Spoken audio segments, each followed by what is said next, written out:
ओडिशार बृहत स्वार्थ पाई गणतंत्र विधायक मान गोटे भोट देवार गोटे अधिकार रही तो से क्या भोट देते न देते से किसी आम टिप्पणी किसी देवार ना किंतु निश्चित भाव में भारतीय जनता पार्टी और भारतीय जनता पार्टी समर्थित 3 के 3 सांसद राज्यसभा को आज जाइछन्ति तेणु मु बहुत खुशी अच्छी से भितरे जो माने जो कथा बाहर आज आलोचना चर्चार विषय पलटि कांग्रेस आउ कि बीजेडी विधायक माने कौन एपट सेपट भोट देइछन्ति बोली जो माने भी देइछन्ति से माने हुए तो दिलीप राय जी नेतृत्व देखिक भोट देइछन्ति गणतंत्र भोट देवार अधिकार समस्त अच्छे जे जहाँ भल पाला सी भोट हुए तो से दे पारती दल मत किसी देखबार किसी आवश्यकता ना मु बहुत खुशी होची आज ओडिशारू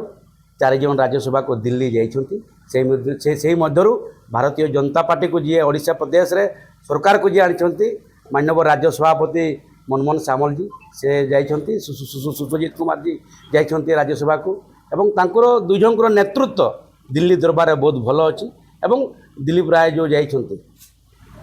समस्त समर्थन रे मु बहुत खुशी होची जो मैंने समर्थन देइछन्ति से विशेष भाव में मो तरफ